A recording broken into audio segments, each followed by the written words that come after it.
Welcome to the first episode of the Outhouse Lounge. I'm Chris Cordani, longtime radio guy, and I think now that you see me, you see why.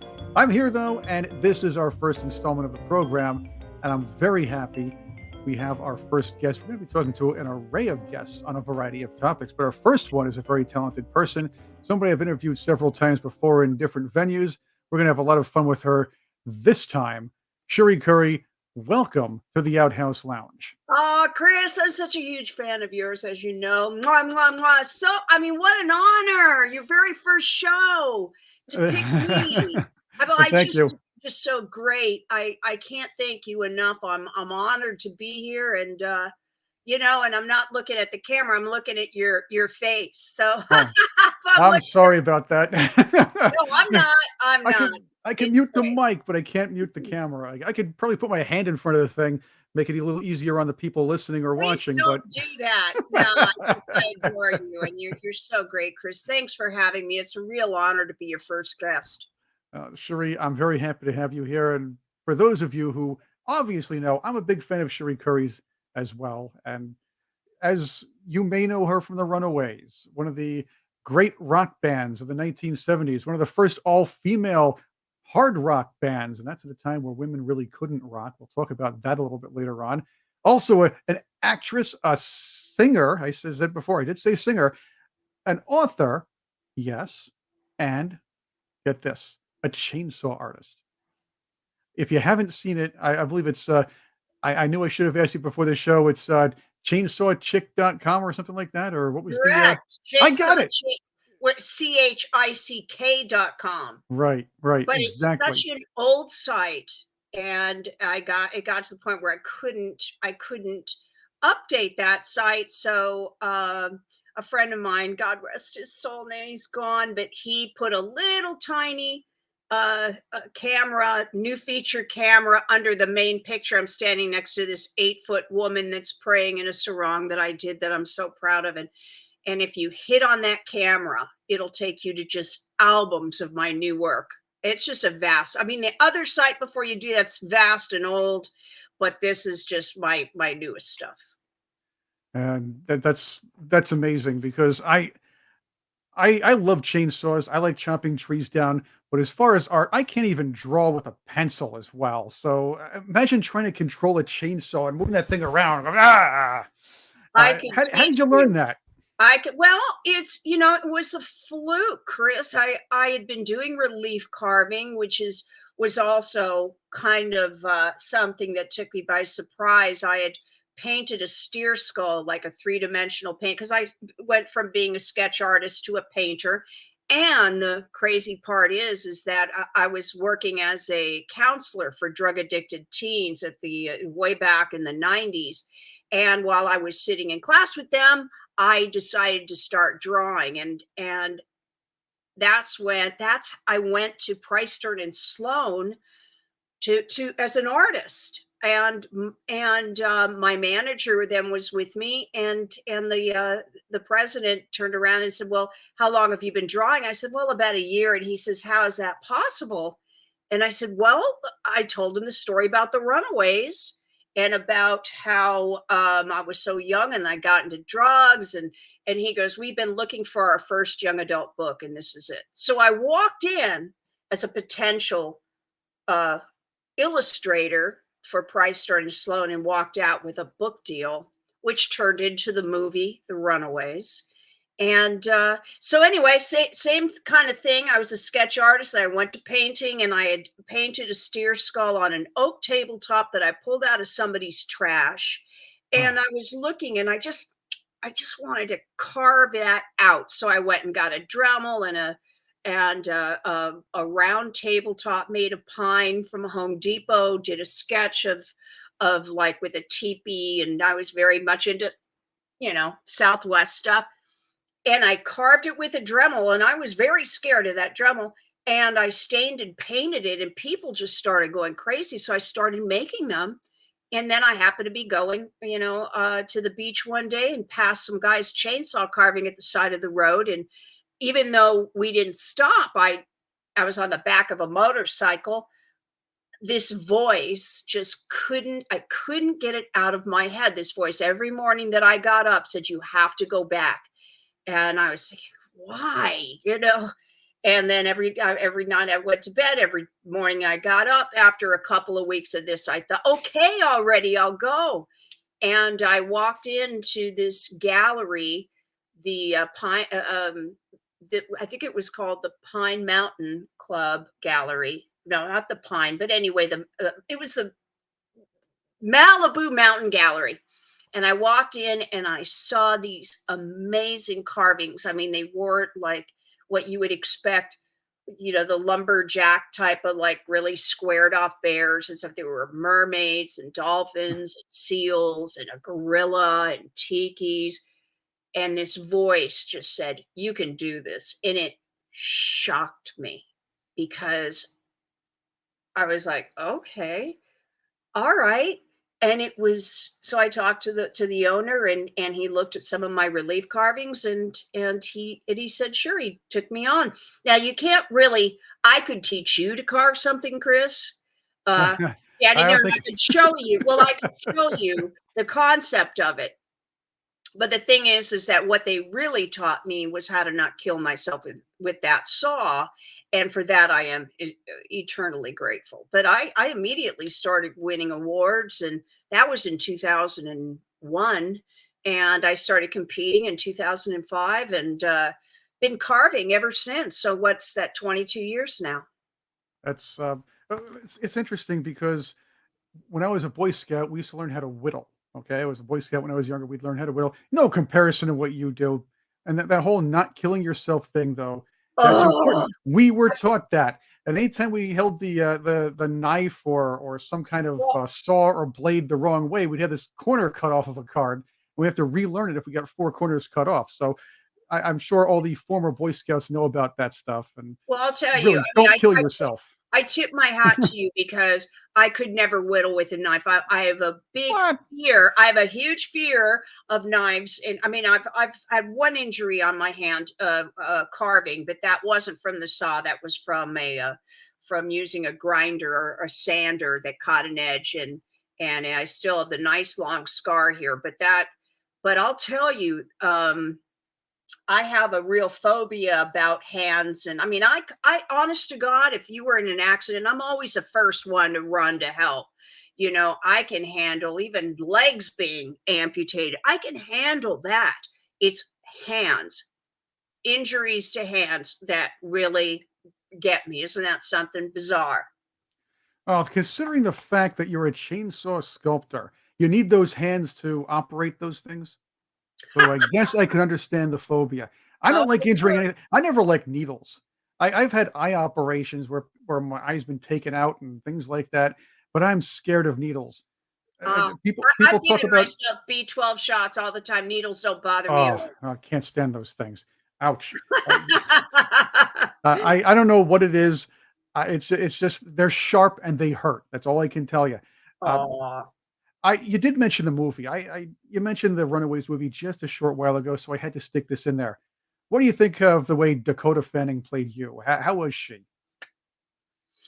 She worked so hard, uh, and, she studied me more than I even had studied myself back in those days, because when she was doing a scene, she was so soft-spoken, very much like Lady Diana, and I was because now I don't know, I guess because I've become more comfortable in this shell, that I really am my true authentic self. But when you're 15, 16, you're very insecure, and I was very demure and scared and insecure. And so, like, so with the Runaways, and Joan was as well, Joan Jett, she took on the persona of Susie Quattro, and I took on the persona of David Bowie, until because that we could do. We could pretend to be somebody else because we didn't know who the hell we were. And that got us through the first tour. And as we started to find out who we truly were, um, you know, that changed a little bit. Once you get to know who you are, it's a relief. I'm with you too. When I was doing radio in my early years, I used to run a morning drive show, and I'd have to become a different person because I had confidence issues too. I was a little afraid of what people would think of me doing or listen to me yap for 3 hours. It's bad enough people are listening to me yap for a couple minutes right now. I'm thinking I'm taking another persona too. Well, I'm not really acting like them, but thinking, hey, maybe a mix of Cousin Brucey and Bob Grant. Think about that. Cousin Brucey, hey, one of the great DJs of all time. He actually owned the radio station in my hometown of Middletown, New York. Bob Grant, the great talk show host, always said, "Get off my phone, you fake phony fraud." Listening to those guys, that's what got me going, and it blending that and thinking about them while I was on the air the first maybe year or two of my radio career. Yeah, exactly. That's how I developed my own personality, knowing that they had theirs, kind of channeling them, but not exactly acting like them, but channeling their their personalities in such a way where mine let out. And of course, well, some liked it, some didn't. That's just the way things work. Well, you can look back on people that you've met that had, kind of like their professional life as an act, and all of a sudden you meet them and you go, "Wow, I mean, what a great person. I had no idea, that it's an act what he puts on, and I really like him so much better just as himself." I mean, because acts get old, and also I think after a while, if you don't show your true soul and be relaxed with who you are, people notice that, and and they pick on you and they make fun of you, because the thing is you're vulnerable. In my experience, when I see somebody who's insecure within themselves, and I can pick it out very quickly. I do everything in my power to make them feel different, to make them feel good about themselves, because look, we're here for such a short time, and who knows what the past history of this human has been, and I mean, going through school, I mean, I had a real uh ability to, well, I don't want to say beat up, but I mean, I took on this whole Bowie persona after, I'd been raped, unfortunately, by my twin sister's boyfriend, and I had been a virgin and all this. So I mean, I focused all that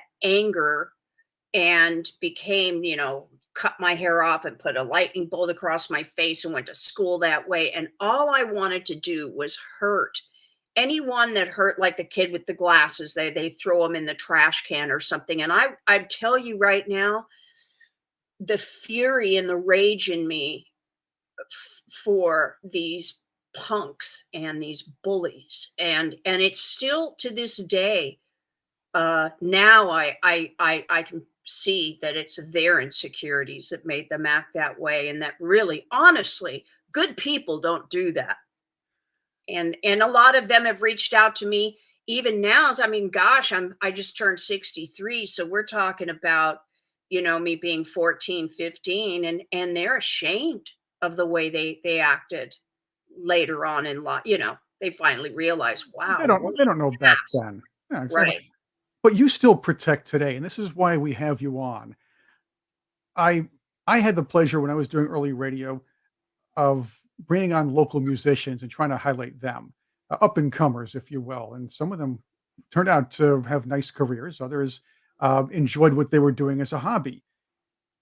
Still, a lot of times some of them would complain about not being paid properly or paid at all by club owners or not being treated well by studio people.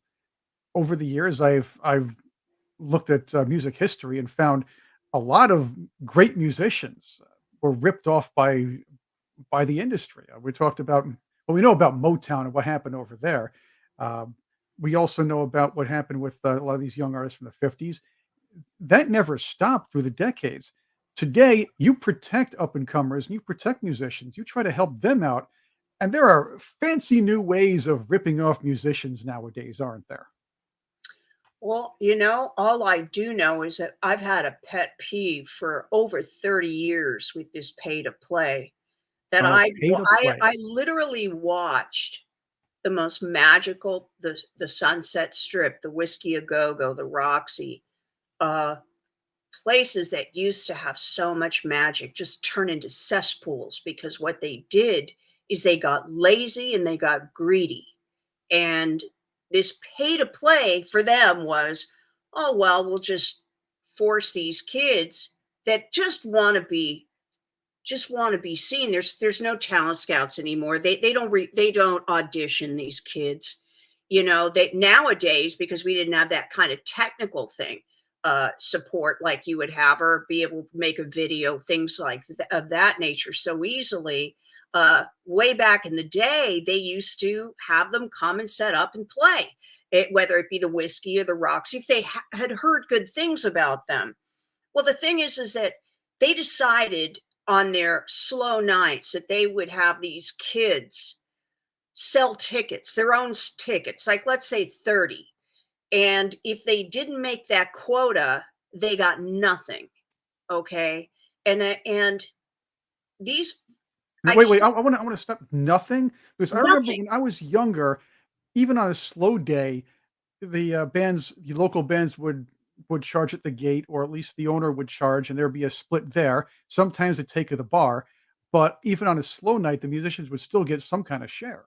Yeah, no, no. I mean, the bottom line is that these lazy assholes, oh, can I say that word? Yeah, yeah, or Lazy bungholes, you agents, can say. um, you Well, know, this is the Outhouse Lounge, so no, what do you okay, think so rests I mean, at the Outhouse? my mouth's in the outhouse, these assholes. But truly, first of all, these are kid bands, a lot of them. And listen, selling 30 tickets, you can do it once. When you ask your parents and your parents' friends and your friends and friends of friends and beg, can you please buy a ticket? Well, you could do that once, but you can't do that more than once because the people aren't going to fork out 20 bucks. And the thing is that it's so disgusting to me because what it does in a business that really destroys your self-esteem as it is, what it did and what it continues to do to this day is destroy these bands' self-esteem. And you can't be anything if you don't believe in yourself. And you know and they even did it to my son, Jake Hayes, who is so incredibly talented. And I remember this pay to play thing, and boy, did it burn me up. And he was five tickets short, and he had already sold. He'd sold 25, and right there, that's a few $100 for the club. And they turned around and said, "Sorry, if you don't sell five more, you don't get." Which was $100. You don't get to be paid. And I, of course, bought the tickets, but I was furious with them because Couldn't Jacob threaten to have his dad fly a plane into the club next time that happened? yeah, but you see, Jake, he doesn't talk about me or his dad. He never Right. has. He's I never know. used us. It's always been that he had to do it, on his own, and he's got the talent to do so.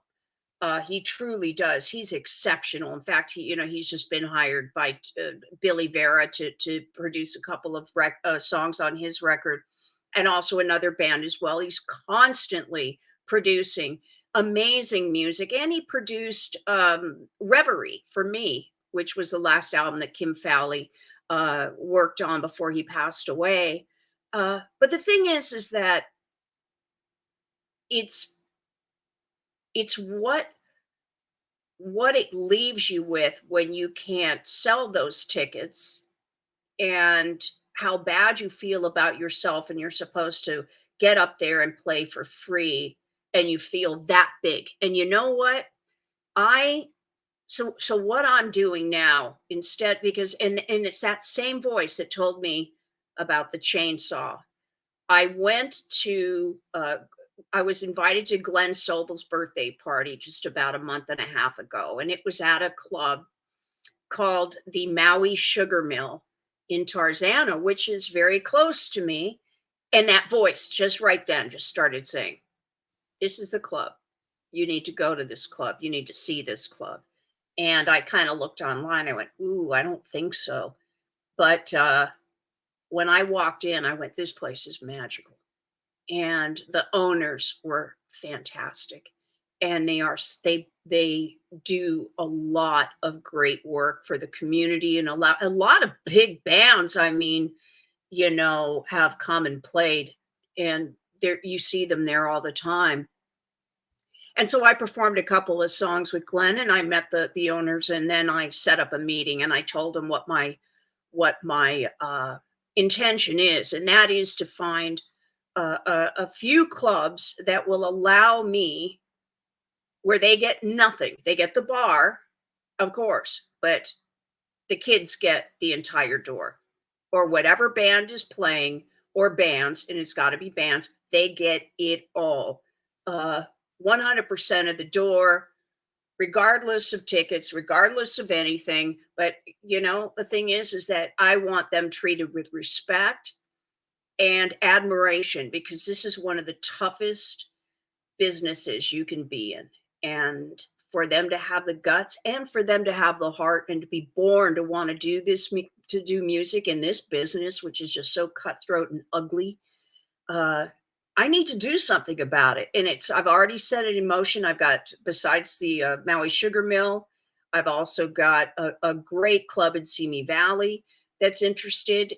But I think I might need to find a little bit bigger a venue, because this only they hold about 150, maybe a little bit more, but safely 150. I'd like to get more, with a green room, so that I can get them a little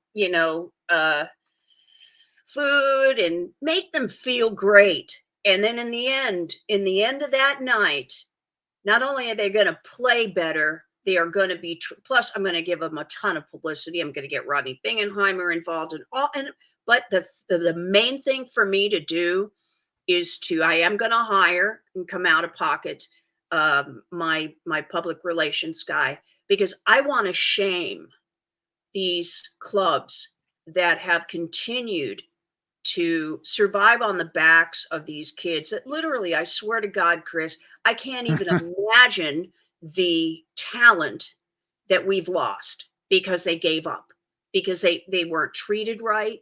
They had an impossible challenge, and nobody, yeah, there's There no scouts, there's no magic anymore. And what a pain, and what a just it's just awful. I cannot even explain to you how much it bothers me that they allowed this to happen to the music business. Well, see, a lot of these young people don't know what's going on. They think it's the norm. They're trying to make their way, whether they're doing this for fun, or trying to make their way and make a career out of music. They don't know that clubs should be paying them, or at least giving them the full gate, or a good part of the gate. Clubs should be penalizing them for taking their risk. Well, Um, yeah, the and fact, I mean, yeah, just for an example, with Jake, way it's like back you're paying when. somebody I for a mean, job, the thing is that after he made his quota, they took half. So he was going to get nothing, right? and then if he didn't sell those extra 5 tickets, and then they gave him half, not all the tickets that. And to me, I just think, and it was a huge night. The place was packed. I can't even tell you how much money they made that night. And it just started to stew in me. And so Yep. now Yep. I'm Lots of doing people something there. about it. Think about it. We'll do the math. It's the part of the gate, half the gate apparently, if that's the case. All the money, all the profit when it comes to drinks, and really that's where they make their money. These Right. drinks, and a lot of places water them down. I'm not accusing certain venues of doing so, but I've seen them do such. Mhm. So that's a lot more money. The food, yes, they charge. They're charging that, and I'll bet you they take a. Okay, I'm not going to say they all do, but I'll bet some take a share of the tips too, or at least move it around. These Oh, of people are course. I mean, horrible sometimes. they make a killing. And again, that place had sold out that night. And I was furious, and I'd had it because of what I know. If it was me, and I don't even have an iota of the talent my son has. Uh, or some of these other incredible musicians, writers, these bands that just want the dream. And the thing is that they can't get it because if they continue to be hit over the head by these greedy club owners that actually don't give a shit about these bands or give a shit about their own reputation, well, you know what? They give up. And I don't blame them. I wouldn't be able to do it. I mean, it's to beg people to buy tickets or please buy a ticket. The first of all, that's not the way I would run a club. I would make sure that they were ready, and I would just What I would, happened to do all the advertising? PR possible. If I had to plaster, the thing is that's the way it was done in the 70s. I And I I always thought the clubs or the bands would find a way to advertise and market themselves. The clubs, the bars, the theaters, they'd promote who was playing there. They'd have a way to do so. Whether nowadays you can do that on the internet, and your faithful will see what's going on all the time. And the bands themselves, the artists themselves would also find a way, whether it be going to parking lots and putting flyers out there like they used to. And that's fine. I go with it. I do believe that we should promote ourselves too. And of that joint course, effort brings people in, but don't take all the money. If you're paying a musician, you're paying a musician like you're paying the guy to fix your lights. You're paying for a job, and if that person does that person or that group does the job, then they deserve a fair wage or a fair share of what goes on. they certainly do. And I'm going to once a month, and it's going to be called Cherie Currie Presents. At this point, that's what my head tells me. I Uh, like it. I I have like it. somebody that wants to come in to be a partner who is just fantastic, amazing dancer, and wants to be a part of this. Uh, because he too, who's been in the business, he used to dance at the Sugar Shack, and he's become a huge choreographer. And the amount of money that they're asking for him, and even though he's danced with uh well, you know I'm going to say his tribe, but what's the word, his he dances with his, His peoples. His, well, what do the kids say nowadays? His gang. Yeah, there we go. well, That's what the kids do, right? it's like I knew the word before we sat down, but that's what happens when you get to be 63. Sometimes whoop, that word just goes right away. Oh, But the thing is that they've made it impossible, and he has traveled all over the world. I mean, he's a world-renowned dancer, and his, all of the people that dance, and they're making it impossible for him to work in these clubs because they're asking an astronomical amount of money and they're making a killing, having them there. And so anyway, the bottom line is, I guess, my besides the fact that I want bands to know how important they are, and I want to shame the hell out of these clubs that continue to do this to this day, and that includes the Whiskey a Go Go, the Roxy, I think the Troubadour as well. But there's a bunch of other clubs now, and I want to shame them for all they have done, where we have lost so much great music. where's Simply Arnold Diaz when you need simply him? because of them. I can't even imagine the loss, because they just, I don't know, their hearts went black, I guess. Huh. And this isn't, a horse and pony show. These are lives we're talking about. Kids that were born to do this, that end up giving up. And that's what a loss for us. What a loss for the music industry. Yeah, it's bad enough the industry is kind of shoveling out garbage anyway for the most part on the grand scale. We could get into Complete that on another program. complete I garbage. A lot of it, yeah. And again, it's all it I don't even know how it happens. It's like they pick someone, they dump a ton of money into them, and I mean, and they're not Adele's or anything like that. No, no, But the these kids, thing they is wanna that yeah, they have dreams of being the next, what do these kids listen to these days? The next Lawrence Welk or the next, Neil Diamond or somebody like that, whatever the kids are listening to. And they get shattered, they get discouraged in the early stages because they're thinking, "I'm not gonna make any money out of this." Right, well, a lot of kids, just like me, sharing that story about me and Joan, we didn't know who we were at 15 years old. You know, that takes time to find out who we are because being a teenager or even being a young adult, you're very insecure. You're not sure you want to fit in, and then to have these clubs treat you like garbage Right. while they take your money and they stick it in their bank account and they kick you out the door. I just I'm angry. I'm furious about it actually, only Oh, because what we lost. It's just what we've lost in the last 30 years. It is insurmountable. I it is burning in me we that all I lose out. do We this. we all One lose out, night Cherie. a month, and I find the bands that have been treated like crap, and promote the hell out of them, and everybody that goes through that door, they get the money, they get it all, and treat them well. And that, you know what, this Indian chief that I think I showed you a picture of him right after COVID, the restrictions were Okay. lifted.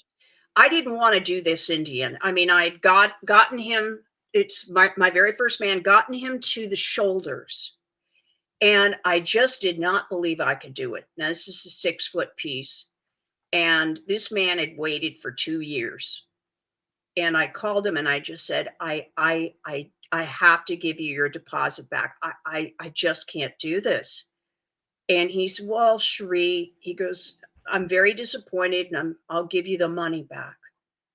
He goes, "But I think you can do it." And all of a sudden, when he said that, it was just like, "You do?" And he goes, "Yeah, I do. I do." And I went, "Okay." And I friggin' turned around and I carved the most perfect carving that I had done yet of a man, an Indian chief, full headdress. I mean, with fringe jacket, conches down the sides, moccasins with paddle cactus around him, and he has a hatchet in one hand and a peace pipe in the other, and he's got a great face. And I'll tell you, I cannot thank that man enough because he could have just turned around and taken the deposit back, that could have been just the end of my career as an artist where I really believed in myself. So that story is also a part of this. It's because it just took one person when I was vulnerable to turn around and say, "I think you can," you know? And I did better than I ever thought. And he has a nice ass too, this carver. And I'd never done a man. And I keep showing people whether, I mean, but check this out. Nice ass, right? So it doesn't take much to change lives. It doesn't. And Well, I really look forward. The train has left the station, and I'm just letting my helpers, those voices that are that voice that is never wrong, to guide me. And this will happen as soon as I possibly can make it happen. hmm, it's funny you meet people and one or two of them, maybe a few more, have such a positive impact on your life by saying one or two things. Even if you've only known them for 5 or 10 minutes, they can turn a situation around or at least something around in your head to make things a lot better. It's almost like they were sent there just to do that for you. Absolutely. And also, when you're treated well with respect and dignity, you find yourself not allowing other people to treat you any different. If you treat people well, you should be treated well. And this business is hairy and ugly and gross and disgusting. I'm sorry, just disgusting what they do and how they treat the most vulnerable, which are our younger musicians. And I want to submit something else to you. I have interviewed several people on my past radio show, Revenge of the '80s Radio. I'm turning that into a podcast, or we're going all podcasts with that. However, I've talked to new wave artists from the '80s or late '70s and maybe some early '90s. Well, that's the second or third wave, if you will. But one in particular, Blaine L. Reininger from Tuxedo Moon. We had a nice long talk about his tours throughout Central Europe and all over the place there. I finally asked him something I wanted to ask other people. Why don't you come to America? And he told me flat out it's because in Europe they pay you to play. In America, you have to pay the theaters, or you have to come up with some kind of deal to get a ticket number or a number of people there to uh, to get to to get to kind of string together a tour, if you will. And that amazed me. Now, I know I see Midge and people like that tour here a lot, but a lot of that's because they love doing it. And yes, they do get the proper audience. But if you think about it, it's not a lot of times worth the investment, the trip overseas and the hotel stays and everything else like that to take the risk and not get paid for what you're doing, or Right. possibly not get paid for what you're doing. And that's not fair. And we the fans lose out too. Not only the musicians, That's the the main fans point, do. Right. is the fans that lose out. People But like you and me that lose out these amazing musicians and whatever beautiful music that they would bring out, that we'll never hear right, because they had just one too many of these crappy. Yeah, and listen, I know the person that owns the Whiskey A Go Go now. Look, I'm talking way back 30 plus years ago when it started, when I started having this as a serious pet peeve. But you know what? These a lot trust me, I mean, I've played in clubs all over the US and the UK and Australia. And our clubs are pretty friggin' shitty, man. You know, they're dirty, they're sticky, they're crappy, there's no respect. And it isn't the way it was when the Doors or the Runaways or played the Whiskey A Go Go. And I mean, there's definite room for improvement. They pulled out all the cool, seating, and so that they could force more people in for more money. It's um, all about the friggin' money. sardines. Yeah, you need sardines in And there. to me, it's like, but what about these older people that can't stand for 2 hours? Have you thought about that? They could come upstairs and sit, but it's like, well, Nobody wants to do that. they have to have a backstage pass to do that. It's just, it's just the way people treat each other. And music is supposed to be uniting. It's not supposed to be destructive and dividing. And even though I can only do it once a month because I'm so busy, um, but I am reaching out to Rodney Bingenheimer and all my friends in this business. I would love for some great musicians to sit in on a song with these bands, whatever I have to do to not only bring real attention to them the way talent scouts and how these clubs used to do it, because they knew that they had to promote, and they had to promote big. Exactly. And that's why they when you had the lines around the blocks, and kids were happy to part with that. I think it was $8 or maybe even $5. I think I've got an old ticket from the Runaways at the Whiskey A Go Go. It was $3, which back then was a lot of money. But the I thing is that was all part of the experience. I can imagine what you went through with the Runaways, and keep this in mind. During an era where clubs were probably very skeptical about hard rocking females.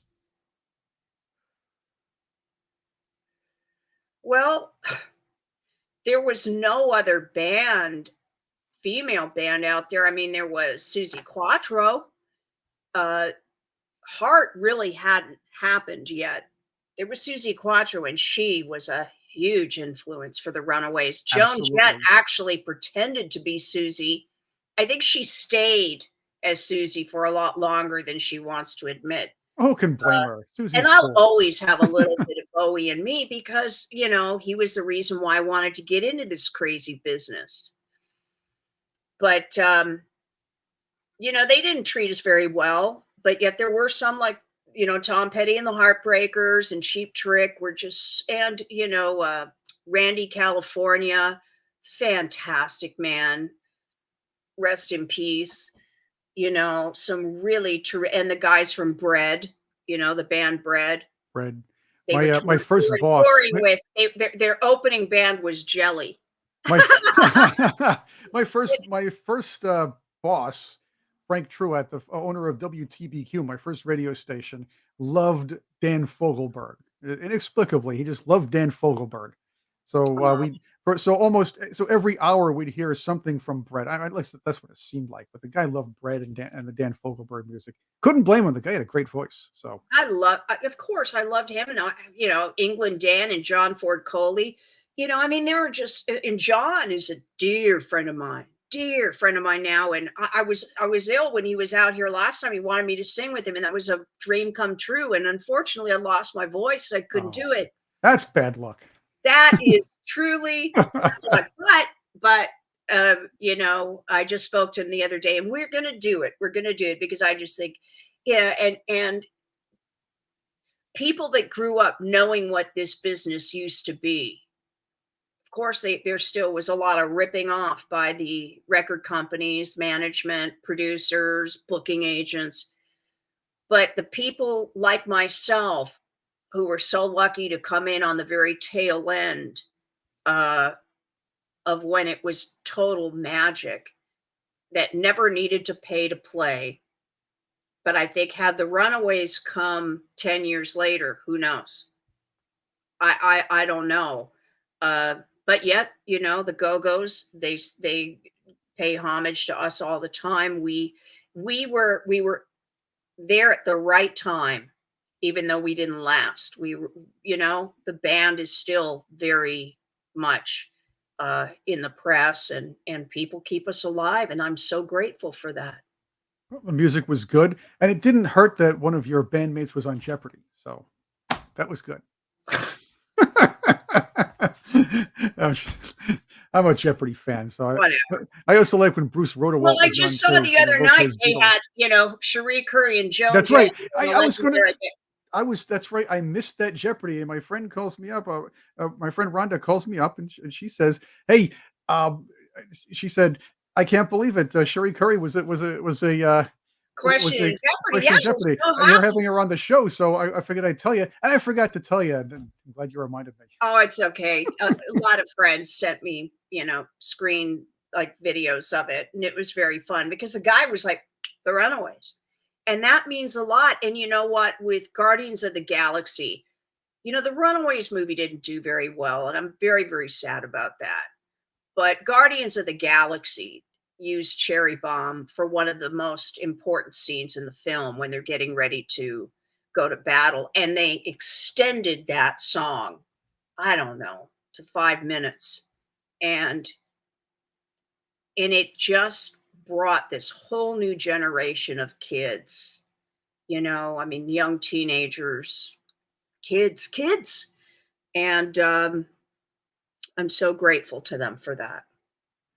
It's amazing because along with that, there was that thing last year where a lot of young people were exposed finally to Kate Bush's "Running Up That Hill," and songs from the past, when mixed with today's pop culture television programs, apparently seems to open up younger people to thinking, "Hey, wow, there's a lot more out there than millennial whoop songs and the same 4 or 5 pop stars on the charts all the time." It's so true. And that's what I loved about the 70s is that you had Zeppelin, you had Bowie, you had Alice Cooper, you had England Dan and John Ford Coley, you had John Denver, you had Gordon Lightfoot. I love them so much, and they would play them all on the same radio station. It wasn't like hard rock or hip hop and easy listening. It was all Charlie Tuna. I don't know if people remember him, but Charlie Tuna, he was the one that played I remember him. them all because we had so few radio stations. And Oh, the it was radio just good radio music. used to Yeah, there was such diversity. And now it's like, you radio and pop were cool back in the 70s. for a couple of reasons. Mhm. The pop charts, they weren't locked in, or they weren't herded in by the radio and record industries as they might have been maybe the early 80s for a couple years, and maybe and I'll say it, 57 through 6, or was it 58 through 63, I think it was, where the music was kind of herded in and homogenized a little bit, and that quite like it is today. But in the 70s, it was just all over the place. It was the advent of FM radio, which was experimental at times. So now you have 7 or 8 different genres, maybe 9, well, let's say offshoots. I wouldn't say genres, but 7 or 8 different 9 7, 8, 9 different variations of rock, country, some easy listening on the pop charts at the same time. Mhm. It was diverse, and that's when top 40 was actually cool. Radio people were cool. They had personalities. Huh. The end of personality radio killed that industry Like too. you. Right. Well, But it's I'm not on pretty radio now. but it's pretty amazing to have Glenn Campbell doing, Lineman, and Right. then having Zeppelin doing Stairway to Heaven, back to back, and then Absolutely. having Bowie come in with Changes, and then Susie Quattro coming in, with, Your Mama Won't Like Me. And Um, throwing in some Neil Diamond in the middle of that. and Neil Diamond was That's was right. also quite, and Barry Manilow, Barry Manilow, of uh, course. And and maybe and some John of the one John McClane, that's American right. Pie. American Pie. Vincent is still one of my favorite songs ever. Vincent, I couldn't believe they put it in the Runaways movie. I was, because it's one of my favorite songs ever. But we talk about brilliance, Jim Croce, you know, There was a great singer right there. They're it gone was too early. but they work together, and now it's like, they keep talking about diversity and how, everybody, but it were I mean, there was diversity until they started saying that you couldn't have it, that, Right. that no, the hard rockers on this side and the easy listeners on this side and the classic the more rock and roll on this side and punk on this other channel, and they're the ones that destroyed people's ability to know how great all kinds of genres of music is. And shame on them. They That's right. divided it. They Uh, divided it. Yeah. yeah, yeah, I wanna hear the Runaways, Leif Garrett and, the Osmonds on the same radio station. Then Yeah. after that, play me some Carpenters, The Bread, of course, and yes, go Oh, back to some Karen Zeppelin or Carpenter, AC/DC Barbara later on. Streisand, Early Barbara Clash, Streisand. Barbara You know? Streisand, I liked mean, her. Oh, unbelievable. I mean, when I used to go on the road with the Runaways, and the girls were really pissed at me because I brought my turntable with me, and it wasn't like a little compact turntable that I'd carry onto the airplane. It was a oh boy. big, heavy, but I had, my Superman, Barbara Streisand. I had the Best of Bread. I had John Denver. I had Bowie. Um, Gordon Lightfoot, all these albums, just so many that I bring with me because it was my taste of home. Throw in some serious David Dundas, who sounded a lot like Gilbert O'Sullivan, which was great. David Dundas. I used to love playing the song "Jeans On" when I was doing the '70s radio station, my first at WTBQ back in the early days, because he mixed up. He had like a library of 4,000 plus songs from the '50s, '60s, '70s, and '80s, and we Wow. played a lot of. It was very '70s heavy. So we'd have the obscure stuff like "Son of My Father" from um, Giorgio Moroder, who went as Giorgio Giorgio at that Moroder. Yeah, time. well, he worked on Foxes, Oh, yep. Oh, Yeah, he was everywhere. That guy's everywhere. yeah. Yeah, he's Well, everywhere. I even think about Wolfman Jack and, the midnight special that they used to have, and where bands would get out there and play live, and this was long before music videos or MTV, and I mean, there was such an excitement and love, and for music. I mean, to be standing in line to get David Bowie's live album. My friend Paul Lesbrance, he would stand, because I was too young. I was only 14, and he would stand in line to get David live because I couldn't wait to get my hands on it. But, again, you look even, "Tiptoe Through the Tulips." I mean, Hey, that when you was a great song. That was a great song. And believe me, I'm tired of the look. I want to oh, and break "Rolly every right Fish now. I want Heads, to. Fish Heads, Roly Poly Fish Heads" by Bill Mumy. Well, oh, that was Barnes and Barnes. Billy Mooney Right, was in Barnes that's and Bill Barnes. That's Mumy, yeah, right. yeah. But the thing That's a is fun that they fact. played it all. Yep. It was The thing so fun. back to Tiny Tim. I That Tiny was a Tim. great song, "Tiptoe Through the Tulips." He was a great artist. He was funny on Laugh-In, but I must say I want to break a ukulele every ukulele I see now because every other song somewhere along the line for about 3 or 4 years was some mousy guy or girl and the same ukulele, riff, and all of a sudden it was like, it's like it made me miss the, over compressed pop songs or the Right, shout singers, you know? but that also is you can't, you can't be somebody else. You can't Right. pretend or, you know, you have to be your true authentic self or people don't wanna hear it. People notice it. It's the truth. It's the truth. People know when you are not your authentic self, and they know it Right. right away. Right away. It's an instinct, right? I And agree. so I agree. yes, Hey, and you did that to me before the show. I was doing my announcer voice to lead in at first. You said, "No, don't do that. Just it's your first show, just be yourself." And well, you I don't thought, need but I it. repel people. And then, well, maybe not. But you don't need it though, Chris. Yeah. The thing Well, is, your love to reach people with some very interesting topics and topics that really mean a lot to a lot of people. speaking of all the great music, I did want to add something else. You have a new album out, Cherie, and I do want to talk about that. It's called Boulevards of Splendor.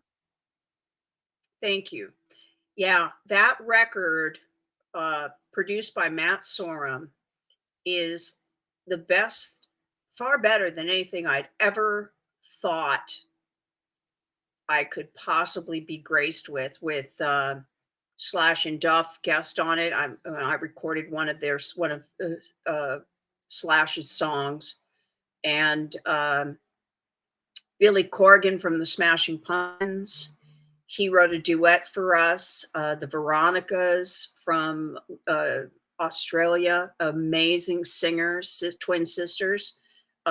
Brody Dahl, who is just wonderful, and even Juliette Lewis came and sang with us. And the song, I had the best musicians: Nick Mayberry, Grant Fitzpatrick, my son Jake, and of course Matt. And Lanny Cardola wrote a lot of songs. He's just such a talented guy. It just it was such a labor of love, and it turned out so good. And then it got shelved. It got shelved for almost a decade, for no reason. I was signed to Blackheart. Kenny Laguna was my manager, and I didn't quite understand. I'd opened for Joan at the Pacific Amphitheater in March of 2010 and was offered a record deal that night. Matt Sorman was and I were offered a deal, and Kenny really wanted me to go with them. And of course, he was my manager, and I thought, okay. But the thing was, it was a huge mistake because he shelved that record. And I think it's really hard for me because I feel so responsible because Matt had told me, no, it's a conflict of interest. And I trusted, Kim. And unfortunately, that record went on a shelf. And it's out now, um, for digital. It's going to be released on CD next month, finally, Oh, thanks to Steve Harkins. Harkins. I keep wanting to say Hawkins, but it's Harkins. And what a lovely man he is.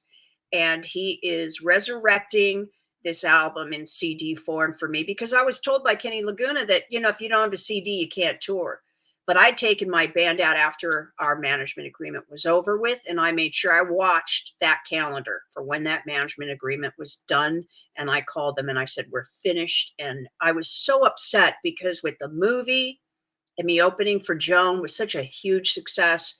And then after I opened for her, I never worked again until amazing. I put a tour together, and with Nick, the great Nick Mayberry and Graham Fitzpatrick, who play on the record, and my son, and we hit the road. We did 3 US tours, and then I went to the UK, and I also went to New Zealand and Australia. And I'm going back to Scandinavia and the UK, and That's very soon, as a matter of fact, right? yes, in March. In March, yes. Get the But tickets now. because the thing is a lot of fans would say, "Sheree, why are you still holding on to this record? Why just go in and re-record all?" It's like, no, you don't understand. The magic will never. You can't recreate that kind of magic. You No, it can't. would be difficult. It would be difficult. And the engineer has passed away, and it's truly the best thing I've ever made. It's the best thing I'll ever make, I believe. And I don't understand why they let that record, that I think is the best record Blackheart has ever had, sit on that shelf. But you know what? I know one day that answer has to be forthcoming from Kenny Laguna, And a because he owes it to me. Exactly. And a quick, well, we don't have to go too quick, but let's do a plug for your son Jake, because I was privileged to hear some of his music, some of the stuff you sent me, and you pointed me out to him. And the man is brilliant, I must say. So let's see, where do I go here? There we go. That's much better. I think I messed up. There we go. So let's see. Yeah, I do have the wrong window up, so I'll put the right one up soon. This is what happens when you try to do a show live. That's Well, you never know good. what? And this is your first show, but Jake's an amazing actor too. It took him forever to finally get the acting bug, because, of course, his father is Robert Hayes, uh, who starred in Airplane and Angie and Homeward Bound and Starman, the series. And Jake, just when he was a cute little tiny redhead, he just wasn't interested. He was very insecure, and now he's he used to be known as Maudlin Strangers, but now I kept saying, "Jake, just use your name." And he finally did. And I'm so proud of him for that. Because you can't hide behind, names. He's Jake Hayes, and he should be known for his music, because he wrote all the music in Maudlin Strangers, and he played all the instruments. So he's multi talented, can play just about every instrument. And and he's an amazing producer, amazing singer. I wish I had just that much of his talent. Oh, you have plenty of talent. I'm fine with that. Well, This is I got to bring him on tour with me. He also witnessed the oh, whole thing with Blackheart, and he learned early just how bad this industry can be. Uh, and he's learned through that situation with Blackheart not to trust anybody. I mean, it completely changed his life, and he's a tough businessman, and I'm very grateful for that. Very grateful. So he's not going to fall prey to like I did on in with that situation with Blackheart. But one the more. album is great, and please listen to it, you guys. You can get it on download. You can. There was a limited um, LP that was released through Blackheart back in early 2019.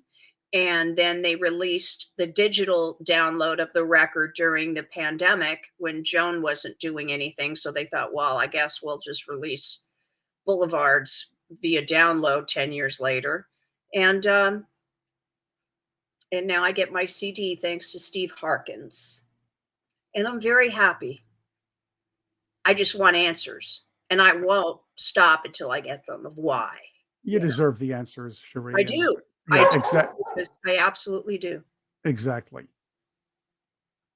And thanks for pushing my son too, Chris. It's so nice, because he really is absolutely fantastic. Well, he's definitely fantastic, and thanks for introducing me to his music, because it is excellent. I wanted to make sure we mentioned that here. I see we've been on for quite a while now, and there's so much to talk about with you. We should have you on again just to talk about more things. And believe me, you can catch Cherie on some of the other things we do. I work with a group called Project Sentinel, and we do a special Culture Wars: The Insurgency. I've had Cherie on Revenge of the A's a few times, and we hope to have you back and maybe do some panel discussions, talk about music, talk about what's going on in the entertainment field sometime in the future. Yeah, we got to have your dog starring. Maybe if he's sitting next to you, he won't be barking. He'll be howling mad if he doesn't like what he hears.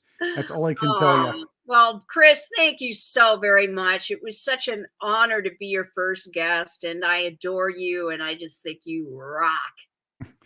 Thank you. You rock more than I do, obviously, and I think everybody knows that as well. It doesn't take much to rock more than me, but I do relax well, and that's what we do at the Outhouse Lounge, where we relax and talk about. We talk about hard things. Dung.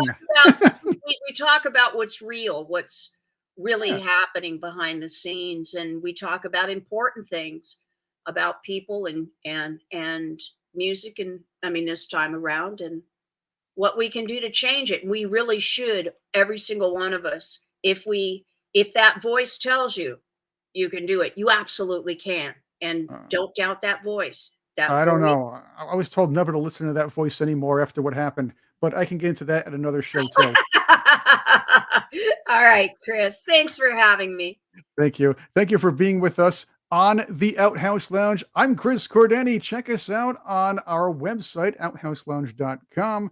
I'm on Twitter. You can see that below at Chris Cordani1. Cherie, what's your Twitter handle? Cherie Currie 3, if I'm right, Twitter, right? Cherie. I think it's Twitter. It's Cherie Currie 3 because There we go. they wouldn't let me authenticate my page way back when. I don't know why, but so it's Cherie Currie 3 on Twitter. I also have a Patreon channel. You see that there. The Outhouse, patreon.com/the Outhouse Lounge. We're working on perks and everything else, so keep an eye out for that. I'm still developing all this. This is show number 1. Follow us on social media, subscribe to the channel, and thanks for being here once again. We have a lot more. Enjoy the Outhouse Lounge.